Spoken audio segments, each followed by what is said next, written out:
Guys, we just got out of Commerce Roundtable. What'd you guys think? It's awesome. Yeah? It's awesome. Yeah, it was a really great well time. done, Jimmy. Really well Really done. good. Brian Really said well Did me dirty by putting me after Nick. What's his name? Taylor Holiday. Taylor Holiday, yeah. He crushed. Yeah. He crushed. Taylor Holiday was, I saw that talk maybe a couple months ago. I can't remember where. And I was like, you got to come talk about this because no one talks about financial literacy in the market. No one. But it's literally the thing. It's the thing I told him. It killed my business, my brand was the lack of financial literacy with inventory management and advertising. Like I didn't understand that. And all we did was up all the time, right? It almost Screw up. killed us. We had to get leadership in place that could do it for us. Yeah. It was really, really great. We got some fun stuff here. So, all right, let's go ahead and kick this thing off. Let's do this. 3, 2, 1. Welcome to the ASOM Pod, where we talk a lot. E-com is the path that we walk a lot.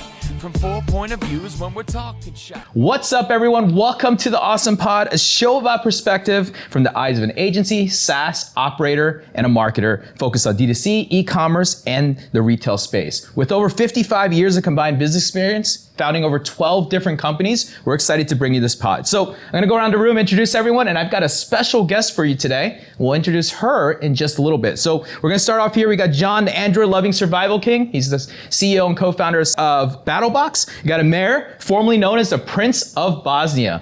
Then we've got Bryan MacDonald, the self-proclaimed funniest dude on LinkedIn. And last but not least, we have a very special guest here today. We've got Jen Gray joining us, SVP of Recharge. What is that your title? SVP of not Recharge, but of marketing.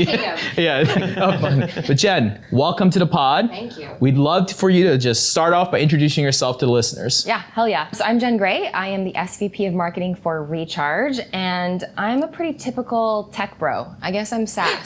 So does that mean the podcast is ASOM? Yeah. Oh shit, we're ASOM. Oh, that's good. Oh, that's a good one. I like it. All right. So I think we should just add that. Yeah, we're ASOM. We're ASOM. Just doesn't flow as well, or maybe it flows better. I don't know. Yeah, I've been in software for 15 years. I was early days at Qualtrics, spent some time at Adobe, did some vertical SaaS, and now this is sort of my first foray into e-commerce. Yeah. And it's fun. I love e-commerce. Actually, when my CEO interviewed me, he was like, "We're really looking for someone from with e-commerce experience." And at that same moment, I got a text from Pretty Litter about my subscription and Dime Beauty, and I was like, "Listen, you don't understand. I am a ultra consumer. I've been a consumer my whole life, and it's been fun. It's been fun to kind of take sort of those insights of being a lifelong consumer to the business side." Oh, very cool. Well, welcome to the pod, and excited today because we brought Jen on. We have a really fun topic, guys. We're talking about rebranding. We're talking about rebranding a business, the good, the bad, and the ugly. And when I think about this, and I wrote some notes here about this, but rebranding usually happens for many reasons. I think this is the really thing. You think about marketing strategy, you think about logos, designs. These are the things that run into your head when you think about rebranding, right? Ultimately. But the intention is to, and I wrote the corporate thing down here, is to develop a new differentiated identity in the mind of the consumers and the stakeholders, right? That's ultimately what we want to do. So in this episode today, what I want to talk about is the following. 1, what and why should we rebrand? 2, we're going to talk about stories of rebranding stories. So we've got some fun ones. I think what's really interesting in this room is someone just did it, someone's doing it, someone who's experienced it. And then we're going to even talk about a fun big brand and their rebrand, just because it's fun to dissect it and talk about other people's, experiences. And, I think we start off by thinking about, why do brands rebrand, right? And, there's a lot of reasons why people are doing it. They're doing it because they have a new business, a new mission, a new philosophy. They're doing it because of market positioning. Maybe they got acquired recently. That's a reason why people do it. Boredom. I think boredom is a reason. They're trying to freshen it up ultimately. Covering up controversy. People change their names because they're trying to get away from things. There's impact, attention, traffic. There could be so many reasons. Now, Jen, I want to start with you here today because, look, we want to hear your take on this, right? So you joined Recharge like 8 months ago, right? 9 months ago now? 9 months ago now? Okay, great. And when you joined, and obviously the first thing you wanted to do, or I'm assuming at this point, is to rebrand the company, but we want to learn your base perspective of why. We want to understand what you saw and what you thought about it, because we were talking about this over breakfast before we came up here. And I said, Recharge has had an interesting journey in the name of the brand of who they are. And, there was a lot of challenges they had across, from my perspective, what I saw there was a Shopify issue that occurred, and there was things that occurred in the journey, but love to hear that. And I'd love for you to kind of jump into that idea of like, how did you start thinking about this rebrand and kind of start diving into that story? Yeah, let's do it. So I think there's a running joke in SaaS that if you see a SaaS company with a new website, typically it's because they get a new marketing leader, right? Like that's kind of what you have to do. That's the first thing a lot of marketing leaders think is like, let's do a rebrand, let's do a website refresh, and that's kind of how they put the stamp on things. But I think if you are rebranding without a purpose to kind of kick that off, you shouldn't do it. You shouldn't do it. It's expensive. Like if your conversion rates are low and you're not closing, your pipeline's low, and it's like, let's do a rebrand, bad reason. Bad reason. For me, I typically see really good rebrands focused around, is your company identity shifting? Is the category you're serving shifting? Is some sort of audience or channel changing for you? Or is your product changing? Are you going multi-product, or are you changing your product fundamentally? Those are kind of the 4 reasons that I think a rebrand should sort of be part of that. So actually at Recharge, we started with sort of a company identity exercise. It was like, listen, we've been subscriptions for 10 years, which is kind of wild if you think about how long the company has been around. 10 years. And we wanted to think about product diversification in the lens of what Recharge could only do apart from our competitors. We have a shit ton of data. We have 20,000 merchants, 100 million subscribers. We're like, what can we do that our competitors just would never be able to catch up to? And how do we make that available to merchants? So part of our company identity shift was, let's think about a rebrand. So, okay, now as you're thinking about that, you obviously looked at your current situation, the perspective. What was that sentiment like? I think that's where I want to dive into, because I think there has been, and I was talking about, again, but going back to breakfast, we were talking about it and I was like, since Jen joined and we've watched Recharge, there's been a shift, a mindset shift. There was a time where Recharge didn't have the most friendly reputation, at least in my perspective. I'd love to hear what you saw. But I also disagreed with you. Yeah, there, and that was funny. Yeah. Yeah, and I was like, well, maybe I've been in a bubble because I love Recharge and I've loved Recharge now for several years and I didn't experience that. Yeah. So it was interesting. We wanted your take on it. Yeah. So when I first joined, Asheen, our CEO, introduced me to a ton of people. He's like, you should chat with these people. One of the first people I chatted with was Ron from Chew On This. Yep. And I was like, just tell me, how does Recharge show up in the world? And he was like, okay. I was like, at events, for example. And he said, well, you're kind of just there and you kind of just hover. You kind of just hover in the background. You're like, everybody has heard of us. Everybody's probably used us. So everyone has some sort of preconceived idea and you just kind of hover. You're not really saying anything. And so that was really, I think, the first moment for me that I was like, we really do have some brand work to do. And then after chatting with you, I think that was like in February at the Triple Well conference, around this idea of merchant friendliness. Like, are we actually here to solve merchant problems or are we just kind of here? And so that's really the first kind of tenets of our rebrand, was like, how do we actually change the way we show up in the world to actually be merchant first? Because like you talk to Asheen is very merchant first. Like he's constantly talking to merchants. He's constantly thinking about products that will help them do their jobs easier, better, and more efficiently and cheaper. But we don't necessarily show up that way. And so that's kind of how we started thinking about it. And rebrand, I mean, there were tons of aspects of it. I think people typically think of like look and feel, which is a huge undertaking. I mean, you can still see like we don't look at our website too deeply. If you go too deep, there's definitely like old pages and then old pages. So that's been a bit of a work in progress, but we pretty much wanted to revamp the way that we showed up in the world and what people thought. And honestly, my end goal at the end of the year was like, I wanted people to be like, oh, Recharge is doing cool stuff. Yeah. And that's what we've set out to do over the last year. It's dedicated to all the brands out there who are struggling with subscriptions, to the people out there with churn rates higher than their mortgage. Y'all called the police on us when we were just trying to get you on Recharge. And now look where you are. You know what I'm saying? It's all good, baby, baby. It was all a dream. Welcome to the Recharge scene. Retention just double, celebrate with your team. So watch your churn go down. Every single day we said that Recharge will turn you around. There's 20,000 brands that they serve. If your first name is J, they'll make your last name Curve. Trusted, robust, and dynamic. They'll make you money while you're laying in the hammock. Just kidding. I wish that was I how do much. have a question, a comment. Being in the bubble, I think about 2 years ago, Recharge changed their logo. We went from the old one to the new one. When I was part of that and they actually shared that information with us before the release, I was like, oh my God, there's going to be a lot of great things coming with this logo change, because typically what you expect. The logo gets released and it was just that. But like now with everything, and probably I would say in the last 6 to 9 months that we've seen, it's like the soul of Recharge is coming out. And it's fun. It is fun, and exactly what you said with Asheen, it's like it's very merchant and consumer centric. And I think that marriage is now blending in. But before I was like, oh, the new logo's coming, there's going to be a bunch of releases, which they were, but the communication just wasn't there. And I'm curious, like, what was your kind of approach to that? Because I know you saw the new logo. I don't know if you guys are going to keep it or not, but giving life to that logo, like, what was your thought behind it? So that's also really great. Like, let's kind of establish like a rebrand. I think people typically typically think of a rebrand as like, I'm changing the company name, I'm changing the logo, I'm changing like the color scheme, right? A rebrand can be that, but it doesn't have to be. A rebrand can also be just like a complete shift in like, let's see, what's a good example? Oats Overnight is a great example. They did a new package when they went retail at Target. So in their pouches, like they're known for their pouches, and they wanted to rebrand to like a bottle because it was like easier for people just like shaking the bottle. So I think there's like, you can redo some product packaging, you can redo your content and just your voice. To us, it was way more about, and I'm actually pretty happy with our logo. I don't know, maybe it will change, but I'm pretty happy with it. The colors are good, but it was more so the voice and the tone behind it that needed to change. And honestly, it was just making it more human.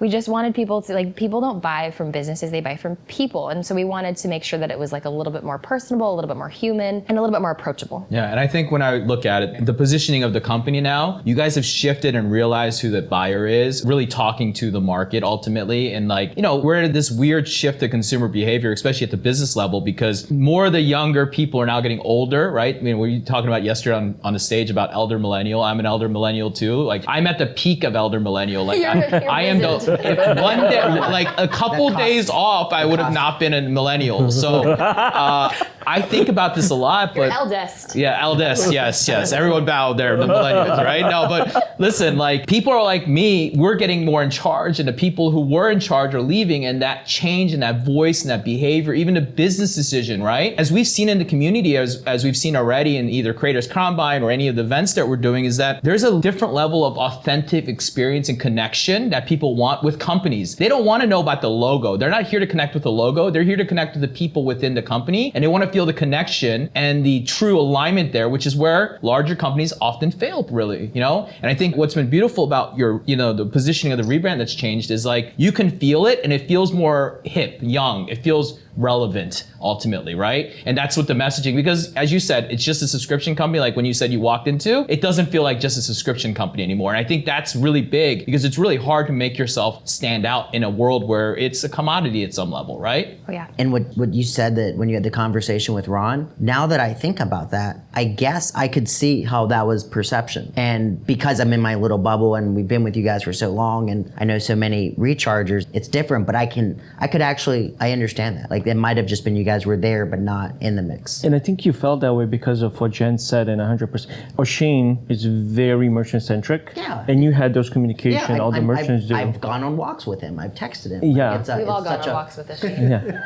It's like but it's great, thing, right? yeah. It's this thing. The one interesting part that I love that you're doing, and you mentioned it on stage too, that I think a lot of brands and SaaS companies fail to do, is we focus on the features, not the results. And now there's a shift of like, yes, we're releasing this feature, but look at how it impacts your subscribers or your members. And I think that's huge that was missing from the communication, because brands would come to us and say, okay, there's a new feature, like what do we do with it? And then it was on agencies to kind of educate them and throw ideas, where now you guys are leading, I feel like, with those examples and impact for everyday routines and everyday lives of people and what those features mean to them. I actually want to talk about that because I want to know your thoughts on this too. So ours was pretty much, our rebrand was to kind of launch our new product positioning. And I love product positioning. Product positioning is my background as a product marketer, but I think so many companies do it wrong. And honestly, I'm not super happy with where we landed on our product positioning. I think we need to switch it up again. But it's pretty much like when you go to a website dropdown, whether it's, you know, a CPG company or a SaaS company, go to their product dropdown, what does it say? That's their product positioning. That's their hierarchy of products. And with ours, we landed at, okay, we do subscription core. We'll always do subscriptions. We do analytics and insights. And then we have subscription experience. So you can tailor experiences for retention, growth, and conversion. And it's all A/B testing and, you know, but I think for us, that was a little bit like too nebulous for like what we're actually enabling people to do and change. And I find this interesting. I find that SaaS companies typically have high level product positioning, whereas like our industry and our buyers are a little bit more impact focused. They're not so focused on the tools. They're focused on like the impact or the benefit. And so I'm trying to kind of figure out what that's going to be for our next iteration, is like product positioning that speaks to our audience. Yeah, you know, what I've learned is this, and this is how I look at the market. It's almost hard to please everyone. It's really hard because there are people who are going to be very feature focused. So if I'm looking at Recharge and I've got a tech mindset and focus and I'm a developer or I'm the developer for the brand, I don't care about what your end stories are. I need to know that you can hit my features that I was told as that person. But then you've got someone like Bryan who's looking at it in the marketer lens, like, I need to be able to accomplish this, right? That becomes a second layer. And this is where it gets really hard because the buyer mentality has shifted so much around like who's making the decisions around it. Everyone has a different want and need. And the bigger you go into the market, the more different people have response. It's really interesting. Like I meet people who are like tech guys who are running the marketing department. I'm like, what are you doing running the marketing department? But that's how they've developed, and they're very technical, and they think about data, and that's how they want. And then you got people like Bryan who's going to go shoot for the stars that are very different, and they just want to say, hey, I want to make sure my subscriber gets an email as soon as I do this, or if they want to change the order, I want them to be able to change it right away. It's hard, and I think that you just have to stick on the standpoint. It kind of comes back down to the age-old ICP talk. Yeah. And like, who is your ICP? Is it developers, or is it the founder, or is it the brand marketer, whoever it might be? Because everybody has a unique want and need when they come to the site. Different lens. Yeah, the lens is always changing. And in actuality, if I think about it, I love websites that say they're for developers, for their brand owner, for whatever, and you're creating tabs so that people know, hey, if I'm a developer, I already know I'm looking for API access, I'm looking for whatever I want here, versus if I'm a brand owner, I want to know about customer experience, right? But if I'm the marketer, then I want to know what the actual features do to help me look good in front of my business, right? Yeah. You have 3 different people there ultimately. And that's where I see people do a really good job.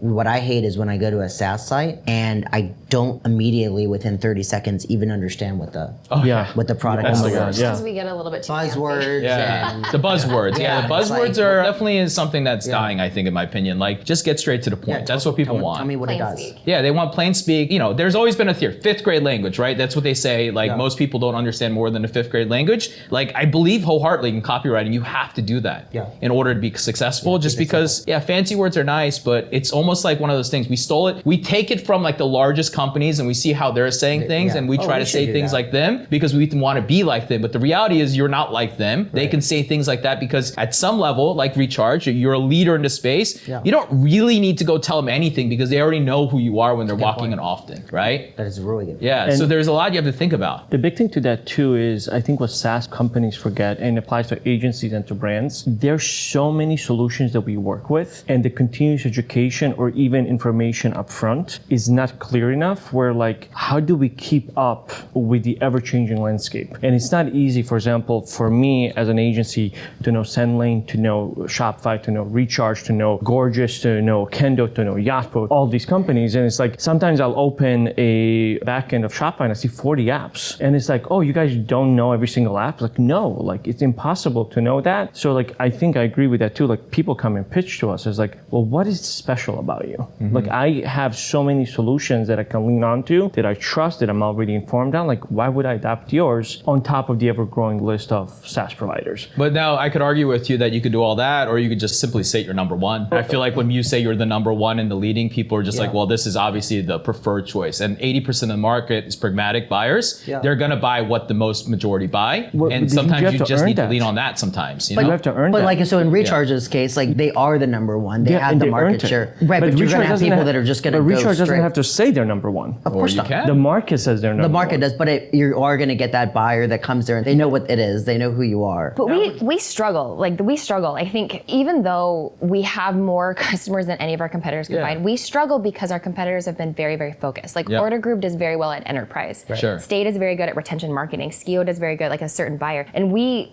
because of the way we built our platform, is very flexible up and down. Sure. But it also means that our go-to-market is spread across so many different buyers, which like has been hard. But the difference is you guys are like 10 times bigger than most of those companies. So therefore your market, and to grow, it requires a lot more width of TAM, right? But it's not just that though. And Jen, I'm curious, it's retaining that. It's retaining that trust and that level of excellence. It's easy to come to the top. I've seen many companies come to the top, but I haven't seen a company, like even with this latest evolution of Recharge, that continues to bring, like the whole routine campaign. I was like, I've been doing this for 10 years and nobody has put that so elegantly in the way we move around and access humans and how technology impacts our everyday life. And I think that's important, that evolution with companies. Usually SaaS providers just take a seat back. They talk about what they do, not what they do for the consumer. Shopify and I think Recharge, I can't really think about like another company of that size that has done a really good job explaining that and connecting on that level. Connecting that next and you got to keep that. You're going to lose it if you don't. And kudos to Recharge, is constantly good as a gem. I think that's something that SaaS in general needs to learn from brands. Yep. Is being very mission focused. Like you hear Harley speak about Shopify and you know exactly what his mission is. Yep. You know exactly that he's trying to empower entrepreneurs. That's it. And he's democratized e-commerce. Like Shopify has democratized e-commerce. It's so easy. And then our mission was to come alongside that and be brands that last. Yeah. It's easy to start a brand, but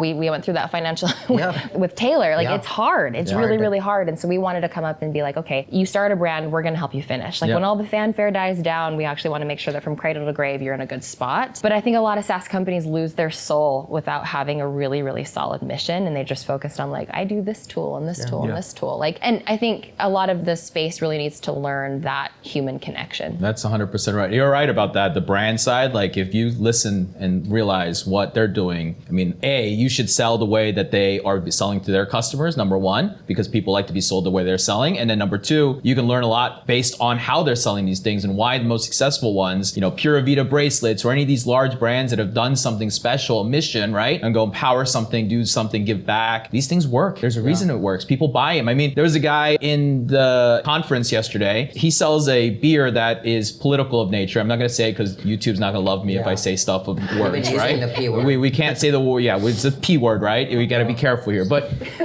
I love that he was able to launch an entire brand and do $1 million, right? Yeah. He did $1 million in a week of selling this product without a product. Think about that. He did it because of the mission of what they were. It was a political mission, but it was a mission. And it was just like, wow, like that's how people are supercharged to make their decisions before even is the product good or bad, right? That's where the retention part comes in my opinion. The product has to be good or bad, but the first time making that purchase, they're willing to do it without getting the product. Jimmy, 15 years ago, I had the sleeve of the Pura Vida bracelets. Yeah.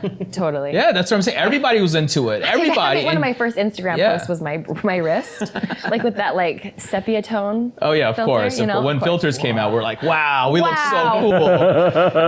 All right, we're gonna continue on this. So that was really a good story, and I want to go into now two stories. I think yours, I want to go into Bryan, which is you're in a rebrand situation, and then we'll go to yours of the story of the outcome. But we'll go to yours now, Bryan. I know everyone listening knows Almost Pride's a 4th generation meat company and all that stuff, but the joke I like to say is if you looked at the logo, you know it needs to be rebranded a little bit because it's like it was cool in the 1980s probably. Yeah. So long story short, right? The company's been around since 1950, right? So we started as human food. So we were a turkey farm and we raised and sold turkeys to grocery stores. Grandfather passed away who had all the contracts with the grocery chains, and grandmother came in and said, we don't do business with women. So they lost that $20-30 million company back then in the 70s, 80s at this time. And they shifted to pet food in the 90s. Now, when they shifted to pet food, it was, all right, well, we already have a USDA kitchen facility on our family property. We already have the contracts between turkey and chicken and beef. And the grandmother found that raw food was going to be the future for feeding their animals. So they kept and grew that company in a localized community for too long, right? So as the competitors started coming out there and getting into market, going on e-com, getting into retail, they stayed very centralized and localized in Connecticut. Now they started an e-com, so I got there about a year ago, 10, 11 months ago, and they've just been on e-com for almost 6-7 years, that's it. And really shipping frozen food for the past 4 or 5. Well, the product has always been better than everyone else. The issue was the way in which the product was sold and the channels that it was sold on were different than everyone else, right? So you went from having the world-class product for decades, a VC company comes in with a lesser quality product 3, 4, 5 years ago, multiple of them have come about, but the way in which that they're sold to consumers and portrayed to consumers is tenfold above ours, even though our product is tenfold above theirs, right? So now it's like, okay, well, when I came in, it's here, we need a whole new rebrand of packaging and retail, because essentially all the company did was take an e-com product, put it in retail shelves, and expect the same result to occur. We had to change the way in which we portrayed who we were, what we did to the consumers, right? Because essentially what happened was the company just needed a megaphone. And a lot of times a rebrand occurs with the volume in which the output of your story is being told and how it's told. So a lot of times, like small businesses get to that $5, $6, $7 million mark, but they don't know how to amplify that brand in the way in which the consumers want it to be amplified. So for us, it was social, right? We found out where our consumers are on Instagram. They're floating the web. And Nina, who's here during this trip, went to her first day at work, I believe, right? First day. And I was like, hey, we're going to be posting every day. You're going to be the face of the brand. You're going to be pumping content out like no other. And that's where we're going to start for social media. And she shit her pants. And, but but didn't really. Not but literally. not literally. Yeah, I just want to make that clear. So the biggest lever, I guess, like for small businesses is just output of content with the correct face behind that content. As soon as you find that face of the brand, the quickest lever to pull is just increasing the output in which that face is shown to the public. And for us, that was Instagram, right? And TikTok and Facebook and all that stuff. So that was quick lever number one. Quick lever number two was in the way in which our 1950s quality product was sold in store and online. So it's just revamping packaging, adding colors to the packaging, changing the vision in which people looked at our product, because the product quality has always been the same, right? But the brand needed to be brought up from 30, 40 years ago to 2024. And a lot of times that is the big hump that family businesses that say stagnant or small businesses, when they're making 5, 6 million, they're doing a great job. It's just taking that and now putting a megaphone to get them to 15 or 20. And a lot of times that's what we're going through now. And now we're talking about a whole refresh of the website. If Praella can speed it up a little bit, that'd be fantastic. So Praella is going to be handling, you can talk in a minute, okay? Let me finish.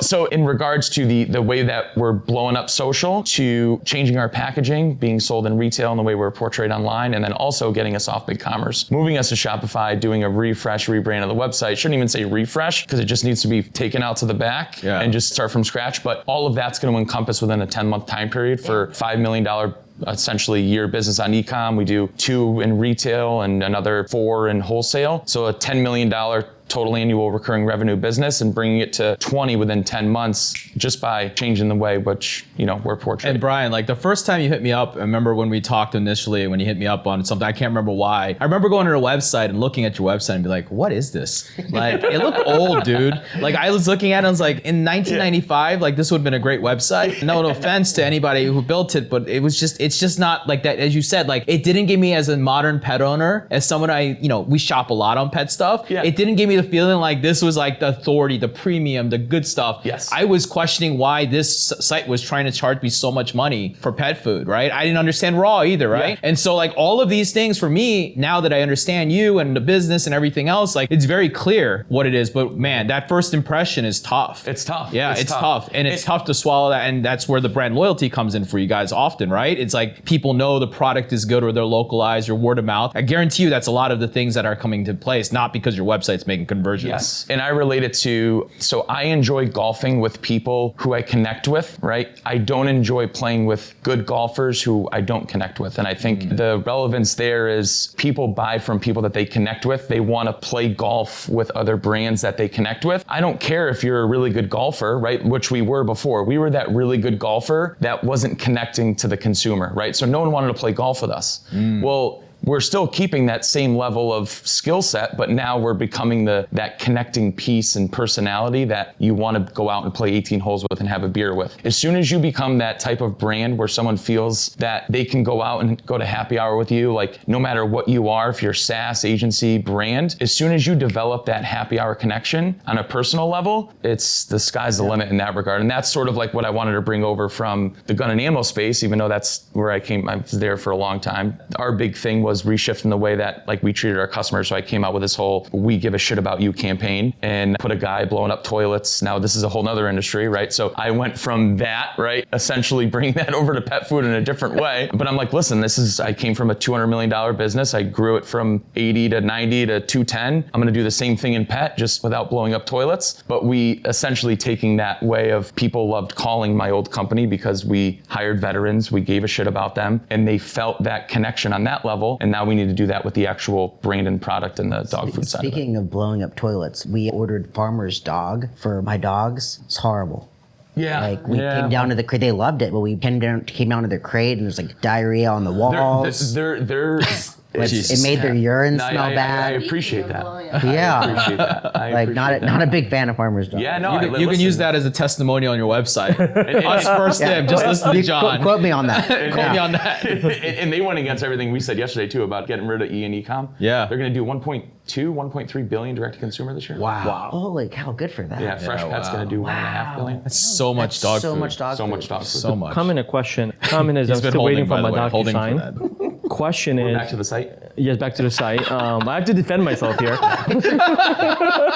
Well, like sort of 6 I've seen him. minutes. He's waiting. been quivering the whole Trying time. to He's find ready. his moment. He's ready to fire back. He's shaking. Yeah, let's go. Let's go, Amer. I have standards that I uphold, and I have to, defend my throne per se, no pun intended. But when you got brought into Almost Pride, did Adam and the team say, we need to reshape this, or was that like a mutual decision as you guys kind of went through the exercises? What pushed you towards repositioning into rebrand? He knew it right from the get-go. So when I met him when I was still in the gun and ammo space, he sort of saw what I was doing over there and realized that, hey, listen, like, first of all, this guy's an absolute nut job. I work well with like no budget, and he knew that, hey, listen, we're not gonna have a lot of money in order to put towards things right away. So let's take your whole wacky skill set and strategic play with organic growth, right? You guys know how big I am on organic. Taking what you do best in that space, bringing it over here, getting us to that growth point where, like we've grown 40% in 10 months with a 1% ad spend budget. Now he was comfortable saying he knew all this needed to occur. All right, well, now that we have the lift that we need, and then we were able to cut and save spend on a bunch of our like procurement costs and everything, he's like, all right, now we can actually legit go through this and do it the right way. Because I said the one thing I don't like doing is doing things in a staircase format. If we're gonna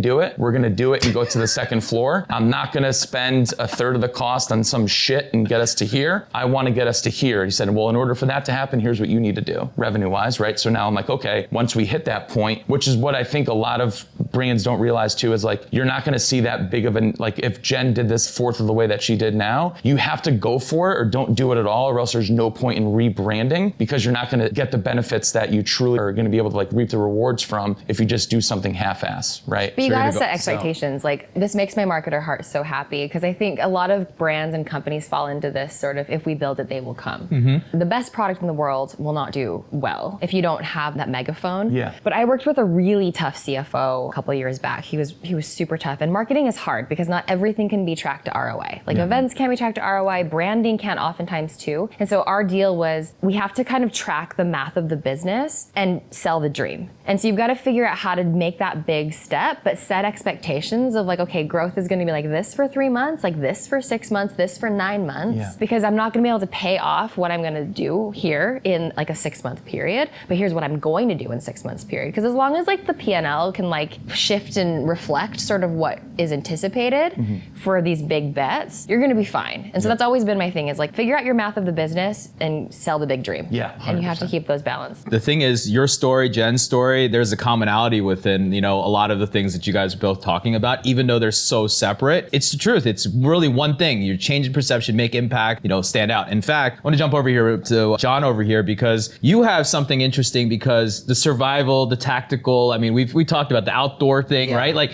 I've said stuff when I introduced you, you're like, well, we're not that anymore. We're this now. And I'm always like, it sounds the same to me, but I know it's not to you, right? Yes. I know it's not, and I'm not an outdoor guy, so it doesn't mean much to me, but I'd love to hear your take about your rebrand. Sure. So in 2018, and we'll throw both logos right now up of our previous logo and secondary logo, and then the new one. So around 2018, when we switched over to Shopify and Recharge, we had gone a year and a half of not being allowed to advertise on Facebook. No Facebook ad account. Killed. Because they immediately went to like the knife part and like, like the ammunition. No, it's not ammunition. It was like, no, you couldn't even get an answer back then. Like, it was just like, you guys are selling prohibited item. Our ads were clean, our landing pages were clean. It didn't matter. And, we're just kind of throwing stuff at walls at this point and trying to figure out, how do we get on the good side of the metas of the world? So during the migration, we also did a rebrand. So for the first couple of years, we were BattlBox, survival, and tactical gear. We switched to survival and outdoors. So took the gear, took the tactical out of it. And that was the unlock. Tactical was a 4-letter word with Facebook, with Google. That's all it was. Yeah. And so your rebrand allowed you to advertise on it. Allowed us to not,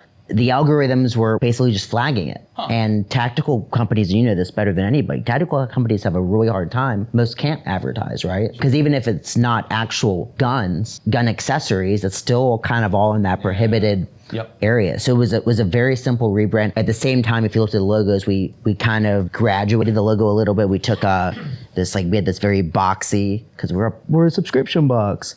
And kind of made it this more Spartan helmet, a little bit more details on it. And yeah, it's quite simple. Yeah, But it that's was, such a simple reason to do it, but a really meaningful reason to do Yeah. it, because that probably was the unlock to get the brand to go there. And also we wanted, not to use the P word, but we never want to alienate anyone. And while I love tactical gear and people love tactical gear, we wanted the box to be more about survival and outdoors. Yeah, about the hobby, right?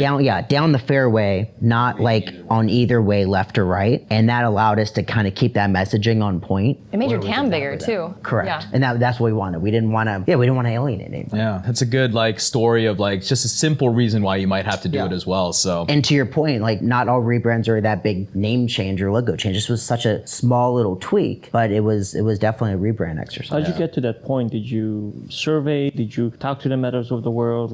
We definitely went down rabbit holes of trying to figure out why won't Meta talk to us? What's wrong with us? Do we smell bad? How do we fix this? And it just became really, really clear that You just had to take a shower. we just needed a shower and lose the tactical and put some Axe body spray on, and we were good to go. we're talking about smells, it leads us to the next segue of this conversation. It's a good one. So I'm gonna bring out a brand, and I think all of us have relevance because we're all old enough for this. So we're gonna zap back to 2002, and we're walking through the mall, right? Jen, I know you were walking through the mall in 2002 and walking through, and you would smell a fragrance, right? And you'd see a wood or wood paneled wall or Maybe some something. people outside. Yeah, some people outside a clothing store.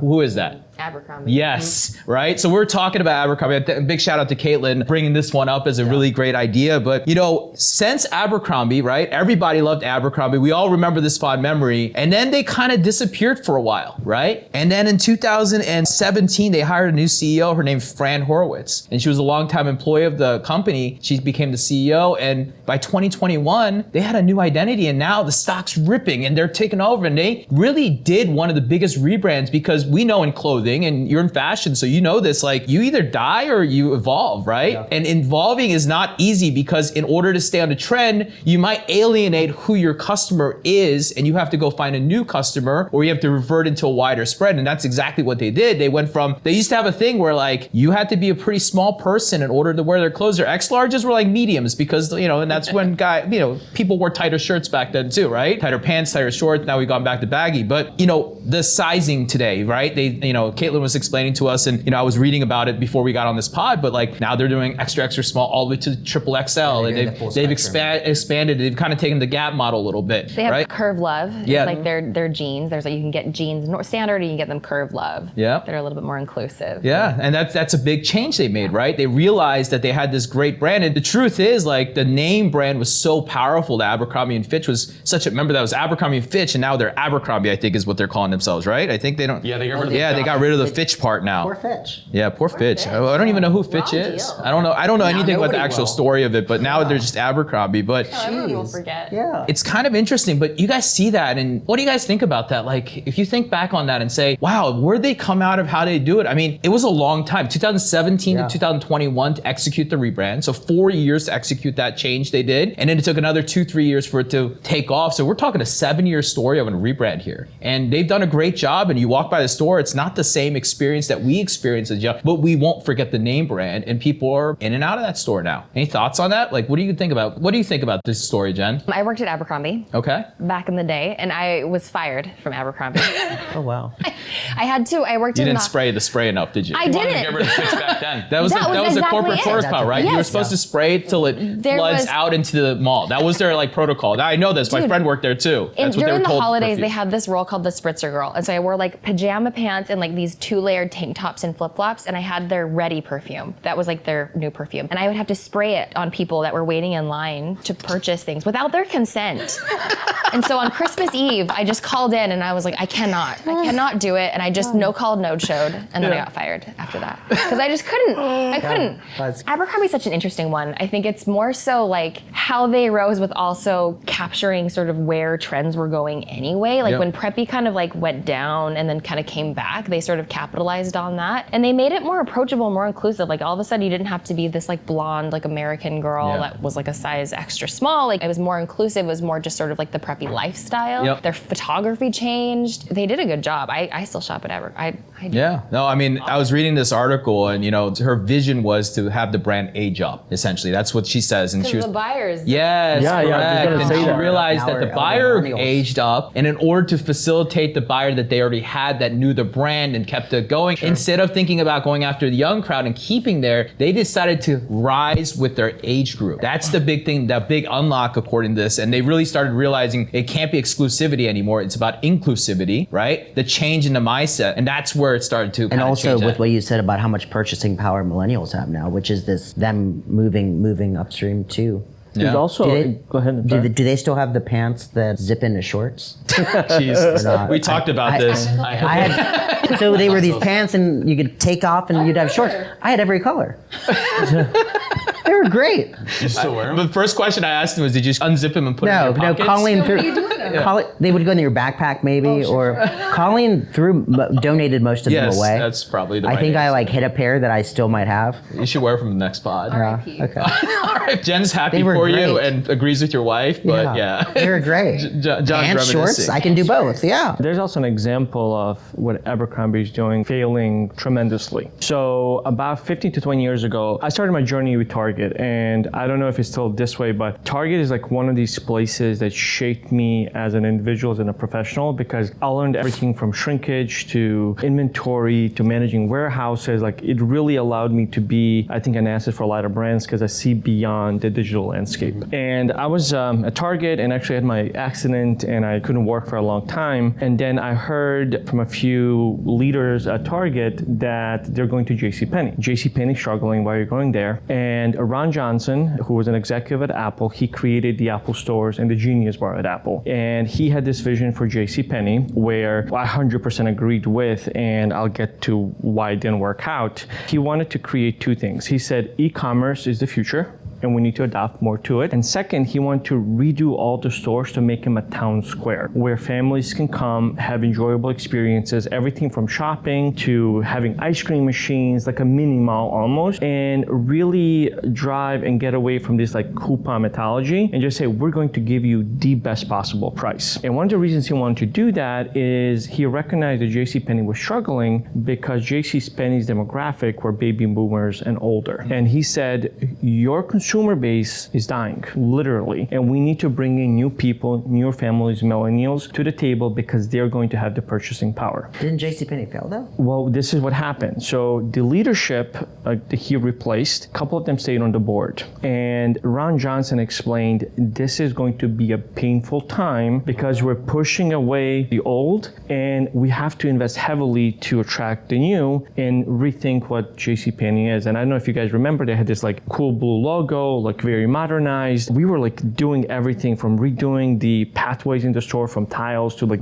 diamond sanded concrete, kind of like Abercrombie and a lot of these stores had. And it was an incredible vision. And the board stopped believing in him, like halfway through the project. And I was there for 2 years. And I'll tell you this, I mean, I was on a lower level. When I walked into JCPenney also had a culture problem from a brand standpoint. I walked in, I saw women that were pregnant, working on hot docks, picking up heavy stuff. And I knew I didn't have any power. So I was like, you know what? I don't actually want to be here because like they're mistreating employees. So I started logging everything in a notebook. And when Whistleblower?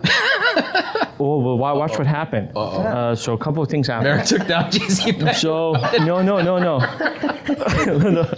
Are you the reason they're gone? No. I've never shared this story publicly. Okay, this is great. Oh, Jesus.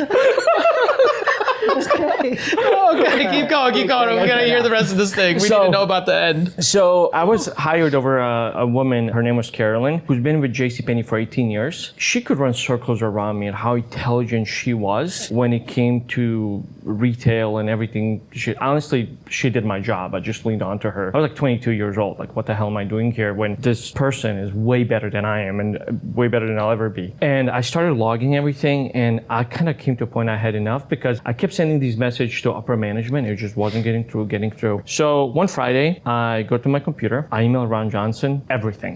I ran to the store, checked on everything. By the time I got to my car, I got a response, can we talk tomorrow? I saved the email, by the way. I still have it to this day. And then I had secret calls with the leadership in Plano, Texas, about how to improve the culture of JCPenney. I kind of told my employees in the store, we got to change it. This is not good. I walked in on Monday and everybody's face was just pale because leadership in Illinois, in the Midwest, Eastern US, sent a letter and everyone's like, you did this, didn't you? I was like, what the hell are you guys talking about? I walked to the back, my regional managers in my office with a bunch of people. And she basically ripped it into me. I was like, I don't care. I was 22, 23 years old. I was like, I'll find another job. And they were after me, like hardcore. I'm not gonna mention her name. 3 months later, I walk in, everybody's face is pale again. I was like, oh, I'm gonna get fired. I get back to my desk and I see a letter from leadership. Ron Johnson is no longer the CEO of the company. I open up a new tab, I resign, and they just told me to go home. Wow. Yeah.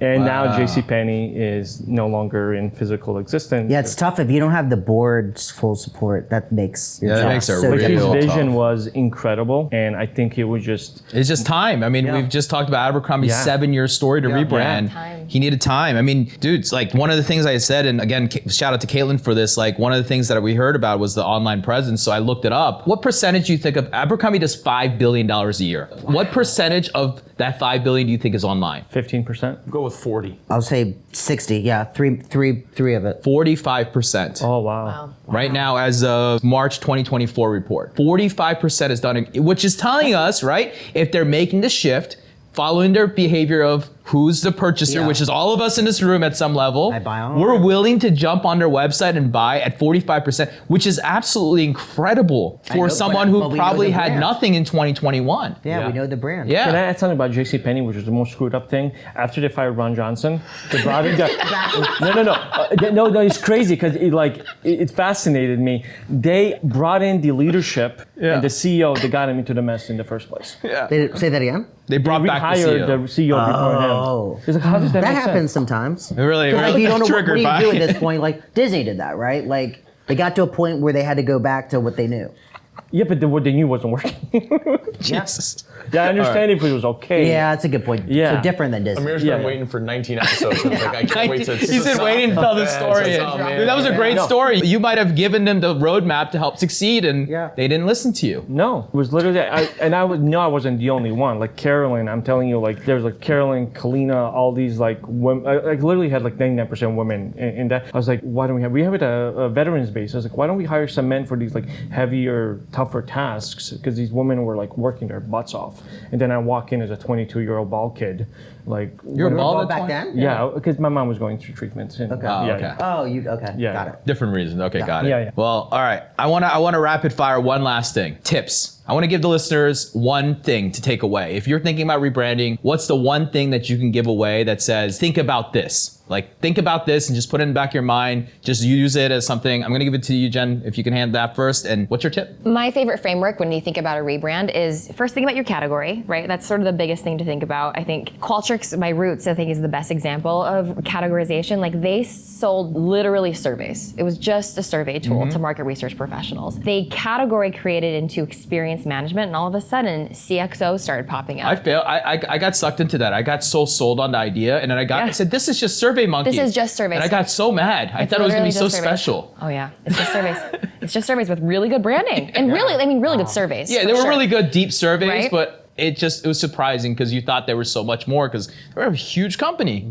Figure out your category, Yep. figure out your product positioning and who you're selling to, and then your content strategy should be making a world in which your solution is the only thing that works. Like that is sort of like, that's been the routine economy. That's sort of what we were like, okay, what do we do? What do we do very well? And what do we do for merchants? Now, how do we create a world in which this is the only one that works? And that is the whole idea of the routine economy, brands that last, 50% of Shopify brands failing by year 5. Like this is sort of the content thought leadership. John? You mentioned it earlier when you were talking about the Recharge rebrand, and it's talking to your customers, talking to your clients. Yeah. Like you can have you can send a survey, you can get the data that way, but having the conversations, like actually talking to them and understanding what they're saying, like your example with Ron. Ask for the real shit. Yeah. You don't. Yeah. Ask for the real shit. Amer? One thing I think I agree, talking to people that buy from you and it's very, very valuable, but understanding why people don't and leave you is also as valuable. That's right. One of the things is, and I actually took this from another agency when I was talking to them, their founder told me that when they go through the sales process, they don't just ask them why they went with them, but they also why didn't. Yep. So they can build on things that they're doing well and then address opportunities. That would be one. And the other thing too, I love to come to these conferences, and I think we were talking to Kelly the other day, and one of the things Kelly from Teach Hanley said about agencies is they take so long to start getting on a project and the brand is already paying. So as they were talking, I was like taking notes. I was like, where do we fall in there? Like, how can I address that proactively? Sure. And understand, can we do something and change the dynamic to make brands feel a lot more comfortable and expediting the start of our project, like getting an agreement signed really quickly so we can actually start. So He's past it that. So you guys haven't signed the agreement? No. Oh, there's a little tension in this room, a little So you're business asking when tension. the I love website's it. gonna There be was a ready? goal. You haven't signed the agreement? That was that's a why I hard. That was the defensive. hard ask there, right there. Yeah. Brian, what's Hey, your I tip? did my job. I did. What's your tip here as you're going through the thick of it right now? Like, Yeah. what's the biggest tip that you're taking away? So I think like the room that we're in now, what's kind of cool to talk about and recommend is a lot of brands who have a face of the brand, it's often the wrong face. And I think, we talk about like John and BattlBox, his story, like if John couldn't have the same success as the face of BattlBox as Brandon. Brandon. Yeah. He probably likes Brendan better. Brandon. Brandon, yeah. His name's okay. Okay. Jimmy was the face of Sendlane. So oftentimes, the founder may be the wrong face of the brand, but in Jimmy's case, it was, right? So once your product, like Jen was talking about, once your product positioning and category is set, and you're really just going off of your messaging and amplification of the brand, a lot of times there's no movement because you have the wrong person in charge of being that voice, right? 100%. So before like Jen took over, I'd see Recharge at events. No one wanted to go up and hang out with Recharge. Now, everyone's talking, Jen does a great job. You did a phenomenal job yesterday. But what I mean by that is now when Recharge shows up, it's like, I want to go over and chat with Jen, grab a drink with Jen. When they see Brandon in public, Brandon's like a celebrity now in the BattlBox field, I can only right? imagine. People see how they interact with Jimmy on X and LinkedIn. Like Jimmy's the face of Oh, we saw it Sendlane, at the conference. right? At the conference, people coming up to you and be like, "Hey." Yeah. Like I realized right away when I went over to Pet is I'm very good at what I do, but our customer base is like 78% I'd buy ammo women, from you, though. right? 78% women. They're all between I'd like buy ammo 30. from him. Yeah. Ammo, exactly. You buy ammo from me. They're 78% women, 30 to 45 years old, right? Affluent women. They want to like connect with women, so Nina and company. And oftentimes it's as simple as you're putting the wrong person in front of your customers. So I think it's just analyzing, do you have the right person in that? Yeah. in That's that a great position? call out. You don't No, hear that. I can't wait for the next episode because it's actually about influencer marketing. So we'll dive into that a little bit more. Can I add something to what he said too? And it's something Jen said. I know you from it too, and I know from brand agency side. Having a CEO that reflects that and believes that goes a long way. And believing I speak to so many agencies. They're like, "Why are you guys doing well?" And when I'm talking to these founders, they're complaining how much they hate agency life. Yeah. Well, if you don't embrace that and allow your employees or your team to kind of amplify the message of what you believe as Shane does, as Adam does, your brand is never going to be successful, even though you're not the voice. That leads to my lesson. My tip is I think it's going all in. I mean, that's what I'm hearing. Like you got to get a lot, and that doesn't mean like you, Brian, alone. I'm talking about you got to get the company rally to go all in on the decision to do it, right? And go push at it and know that it's going to take time. But know that you're doing it with the right intent and decision. And I think that's the tip that you have to do. All right, guys, I'm gonna wrap this episode up, guys. That was episode number 18, Rebranding a Business, the Good, Bad, and Ugly. And look, there's always perspective, and I think this has been perfect. It's been perspective about the good, the bad, how you think about it, and everyone has their own take, but ultimately, there's no wrong answer, and the reality is it's all for the better good of the future, right? If you liked our episode, go ahead and like, comment, subscribe, tell a friend. You can find us on social media, X, TikTok, IG, LinkedIn, anywhere you can go out and type in ASOM, ASOM, you can find us right there. And don't forget, of course, to leave us a review for 5 stars or whatever. If you've enjoyed our podcast, we'd love that. And remember, we're a video first podcast. So if you've listened to this podcast the entire time right now, we encourage you to jump over to YouTube because you'll be able to see B-roll and our reactions and our different things that you might want to do. And of course, the new one right here is don't forget to subscribe to our awesompod.com. Welcome to the ASOM Pod, where we talked a lot. E-com was the path that we walked a lot. But now the question is, will you subscribe or not?